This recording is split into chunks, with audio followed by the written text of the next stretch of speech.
So good afternoon, ladies and gentlemen. Really we're shut this week, but I'm using these few days to do some general maintenance work on my own bike, which does a lot of miles and which sometimes has to wait in line, because of the jobs that I have to do.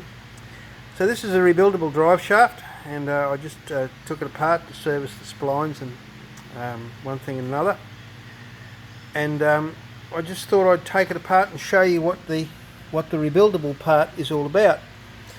So first of all, when these are built, they are built with circlips in them and a standard type universal, which will come apart just like that in a car. Now I've just greased this and I haven't cleaned it up yet, but it just takes an ordinary general purpose type grease. I tend to use a sticky waterproof type grease, but it's the same basic job for high pressure or extreme pressure applications, so it will work fine in here. You can see these have been modified. These ones, the original ones, had straight grease nipples in them, and you had to go in through the end to get to them. The later ones have been modified a little bit. They're quite easy to take apart, the universals, and when you are greasing them or after you have greased them, don't blow the seals out of them. Put a little bit of grease on the spline in there that goes down on the pinion. Now these are the old Cush drives.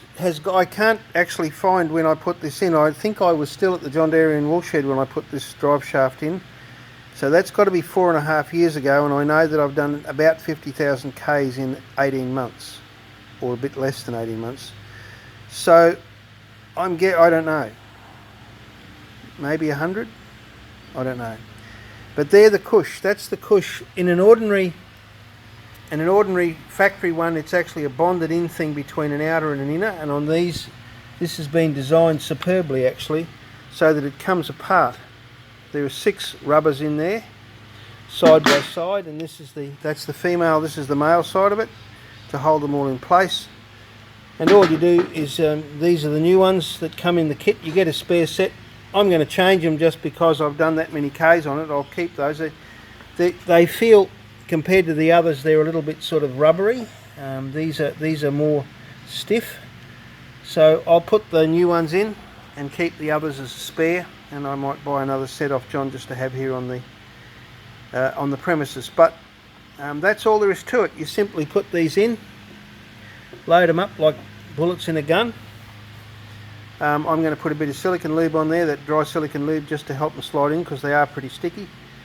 And then I'm going to put a little tiny smear of EP grease just around there, because that does work. And I noticed when I took it apart, it is dry. I have oiled it or spray greased it in the past, and that stopped it from chirping. But I think I'll put a little bit of EP molly grease, just to smear a bit around that lip there, so that it doesn't work and wear the housing, because that is a possibility. And when you go to put this circlip back in, make sure you've got some proper circlip pliers and get a good grip on it, because boy, it is a strong one.